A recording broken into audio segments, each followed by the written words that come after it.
আল্লাহ তাআলা বলে, বান্দা শোনো, মৃত্যুর যন্ত্রণা সত্য সত্যই আসবে, যেটার থেকে তুমি নিজেকে পলায়ন করছিলে। মরতে তুমি কখনোই চাচ্ছিলে না, কিন্তু এটা শুনে নাও, যে মৃত্যু তুমি কখনোই চাও না, সেই মৃত্যুর যন্ত্রণা তোমার আসবেই আসবে। সাকরাতুল মউত, হাত্তাকে এমনকি আল্লাহর নবী সাল্লাল্লাহু আলাইহি সাল্লাম পর্যন্ত ইন্তেকালের পূর্বে নবীজি হাদিসে স্পষ্ট আছে, আম্মা জান আয়েশা বলছেন, নবীজি সাল্লাল্লাহু আলাইহি সাল্লাম একটা বাটির মধ্যে পানি দিছে, আর নিজের পবিত্র ডান হাত মোবারক দিয়ে হাত দিয়া এই বাটির পানির মধ্যে চুবাইতেছিলেন, আর কপালের ঘাম মুছতেছিলেন নবীজি, আর বলতেছিলেন, লা ইলাহা ইল্লাল্লাহ ইন্না লিল মাউতি সাকারাত, আল্লাহ আপনি ছাড়া আর কোনো ইলাহ নাই, আহা মৃত্যুর তো বড়ই যন্ত্রণা। নবীজি বলতেছেন, খুদ রাসূল বলতেছেন, যার কষ্ট হওয়ার কোনো কারণ নাই, শুধু আল্লাহ তাআলা দেখাচ্ছিলেন, বন্ধু আপনার উম্মতের হালাত কেমন হয়। নবীজি বলতেছিলেন, হায় মৃত্যুর তো বড় যন্ত্রণা। হযরত ফাতেমা রাদিয়াল্লাহু তাআলা আনহা, ওই হাদিসে আছে, ফাতেমা রাদিয়াল্লাহু তাআলা আনহা তখন কাঁদতেছিলেন, নবীজির মেয়ে, আর কাঁদতে কাঁদতে বলতেছিলেন, ওয়া কারাবাহ ইয়া আবাতা, আরবীয় আফসোসের বাক্য, হায় আমার আব্বা, না জানি আপনার কি কষ্ট হচ্ছে। আল্লাহর নবীর সাথে সাথে বলছে, লা ইয়া ফাতেমা, না না ফাতেমা, কষ্ট হচ্ছে না, লাইসা আলা আবিকাল কারব বাদা হাদাল ইয়াউমি আবাদা। সুবহানাল্লাহ। বললেন নবী, ফাতেমা শোনো, আজকে তোমার বাবার জিন্দেগীর কষ্ট সমাপ্ত হচ্ছে, আজকের পরে আর তোমার বাবার কোনো কষ্ট থাকবে না। 23 বছর আমি দিবা নিশি মেহনত করছি, কষ্ট করছি, কাঁদছি, চোখের পানি ফেলছি, পাথরের আঘাত সয়েছি, পেটে পাথর বেঁধেছি, ক্ষুধার কষ্টে দান দান শহীদ করেছি, সারা দেহ রক্তাক্ত হয়েছে, আমার অনেক কষ্ট হয়েছে, ঠিক মতো ঘুমাই নাই, ঠিক মতো খানা খাই নাই, ঠিক মতো রাত্রিতে বিশ্রাম করি নাই, বিবিরে সময় দেই নাই, পরিবারকে সময় দেই নাই। এটা বলতে পারবে না এবারে নবীর ভালোবাসা, এবারে গাইল্লায় অন্য করে। আমার খুব হাসি আসে, জানে কি জবাব দিত এগুলারে, কি তো জবাব দিব, কি জন্য জবাব দিব? মৃত্যু তো খুব দ্রুত, আজ না হয় কাল, এবছর না হয় সে বছর, মরতে তো হবেই, আখিরাতে তো যেতেই হবে, কোনো সন্দেহ, কোনো সন্দেহ। এজন্য বলতেছিলাম, আল্লাহর নবী সাল্লাল্লাহু আলাইহি ওয়াসাল্লাম বললেন যে আজকের পর থেকে তোমার বাবার আর কষ্ট থাকবে না। আমার বলার উদ্দেশ্য হলো, সাকরাতুল মউত, মৃত্যুর যন্ত্রণা, প্রত্যেককে মৃত্যুর পূর্ব মুহূর্তে মৃত্যুর যন্ত্রণা সইতে হয়, ভীষণ যন্ত্রণা, ভীষণ ভীষণ, কিন্তু ঈমানদার সেই যন্ত্রণার মধ্যেই মজা পায়, মৃত্যুর সেই যন্ত্রণার মধ্যেই আনন্দ পায়, আনন্দ পায়। ঝাল তো খুব হয়েছে, কিন্তু স্বাদও তো লাগতেছে, ঠিকই না বলেন? শীতকালীন তরকারি তো ঝাল হইছে, বাকি শীতের ঠান্ডার মধ্যে শীত ঝাল তরকারি খাইতে মজাও তো পাচ্ছে, ঠিক এরকম মৃত্যুর যন্ত্রণা হইতেছে ঠিক, কিন্তু এই যন্ত্রণা মনে যেন চিরে ভিড়ে যাচ্ছে, কিন্তু ঈমানদারের দিল খুশি, কিছুক্ষণের মধ্যেই আমি আমার মাওলার জান্নাত দেখতে পাব।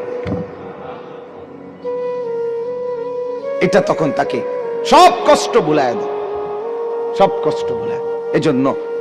এজন্য হাদিসে আছে, নবীজির মৃত্যুর যন্ত্রণা তো হচ্ছে মৃত্যুর সময়, আল্লাহর নবী জবানে কি বলতেছিলেন, আল্লাহুম্মা রাফিকাল আলা, আল্লাহ আমি পরম বন্ধু, শ্রেষ্ঠ বন্ধু, আপনি মাওলার সান্নিধ্যেই যেতে চাই।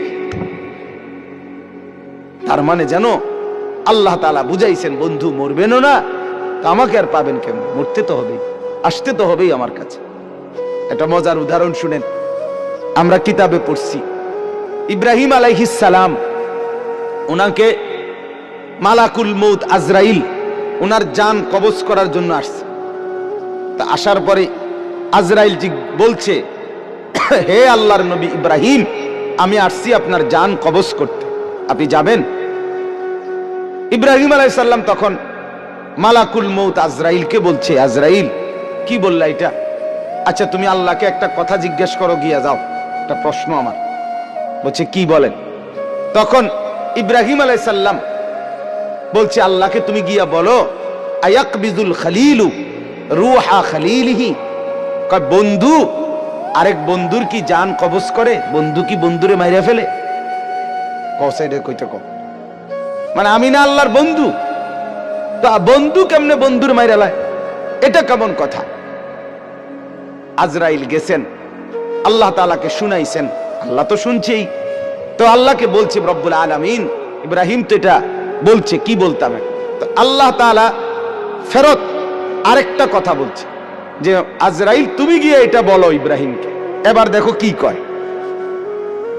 আজরাইল আসছে, আয়েশা বলতেছে আল্লাহ বলছে আপনাকে জবাবে আয়াকরাহুল খলিলু লিকা খলিলিহি, বন্ধু কি বন্ধুর সাক্ষাৎ পেতে চায় না?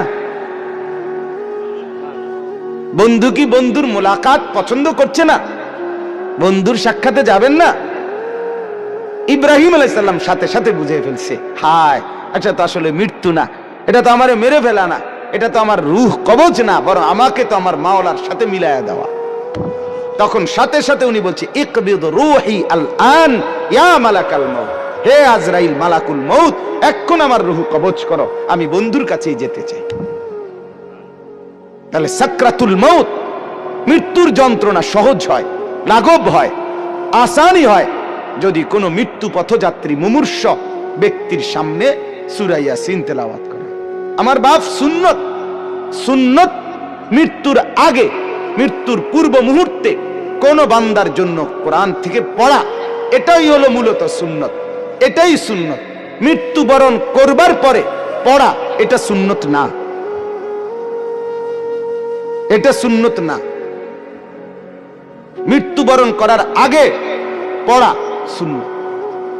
এরপরে বলে তো কখনোই পড়ানো না, সেটা হলো স্বাভাবিকভাবে আমার আব্বার জন্য আমি দোয়া করব, তার জন্য কোরআনুল কারীম পড়ে পড়ে দোয়া করা, সেটা তো হলো সব সময়ের আমল আমার। কিন্তু এটাকে একটা রসম বানায় নেওয়া, নির্দিষ্ট নিয়ম বানায় নেওয়া, মরছেন তো এইবার 10 জন দিয়ে এবার নির্ধারিত পদ্ধতিতে নির্দিষ্ট এই সময়ের ভিতরেই পড়াইতেই হবে, দোয়া পড়াইতেই হবে, খতম পড়াইতেই হবে, এর মাধ্যমে তাকে কবরবাসীর বা মৃত ব্যক্তিটার উপকার পৌঁছাইতেই হবে। এখন এভাবেই, এটাই নিয়ম, এটাই সিস্টেম, এটা সুন্নত না। এটা কি না বলেন না? সুন্নত না, সুন্নত নয়। আপনি বলবেন, আপনারা বলবেন এই জন্য এগরে ওয়াহাবি কয়, শেষ পর্যন্ত কথা শুনবেন, এটা কয় দেখবা যেই কোনো কিছুতে এরা উল্টাটা কয়। আসলে উল্টাটা চলতে চলতে এখন বারোটা উল্টা হয়ে গেছে, ভাওটা হয়ে গেছে উল্টা, সুন্নতটা হয়ে গেছে অপরিচিত, বেদাতটা হয়ে গেছে পরিচিত, পরিচিত। এখন মুসলমানের ঘরে একটা দস্তরখানের কথা জিজ্ঞেস করিলে এবার লুঙ্গি আনে, কি লুঙ্গি একটা আইনা বিছায় দেয়, গামছা বিছায় দেয়, অথবা সাদ্দুর কয় হুজুর এটাই সারবো, সারবলে এত কথা না। তুমি যে জানো না বেটা মুসলমান, এটা না বড় কথা, দুঃখের কথা। তুমি তোমার রসুলের একটুটুকু পরিচয়ও তোমার মধ্যে নাই। আল্লাহ তাআলা আমাদেরকে সুন্নতের মহব্বত করার তৌফিক দান করেন। তাইলে আমি 2টা ফজিলত বললাম, এবার আরেকটা ফজিলত। রাসূলুল্লাহ সাল্লাল্লাহু আলাইহি সাল্লাম বলেন, যে ব্যক্তি সকালবেলা সূরা ইয়াসিন তেলাওয়াত করবে সন্ধ্যা পর্যন্ত সে বিপদ আপদ থেকে নিরাপদ থাকবে। সন্ধ্যায় পড়বে, সকাল পর্যন্ত বিপদ আপদ থেকে নিরাপদ থাকবে। তাইলে সূরা ইয়াসিন অনেক ফজিলত, মৃত্যু পথযাত্রীর মৃত্যু যন্ত্রণা সহজ হয়। এরপরে সকাল সন্ধ্যায় পড়লে তার আপনার বিপদ আপদ পরেশানি মুসিবত থেকে দূর হয়। সর্বোপরি সূরা ইয়াসিন এটার দ্বারা অনেক বেশি ফজিলত অর্জিত হয়। একজন ইমানদারের উচিত সূরা ইয়াসিনকে নিয়মিত তেলাওয়াতের অংশ হিসাবে গ্রহণ করা। আল্লাহ তাআলা আমাদেরকে তৌফিক দান করেন।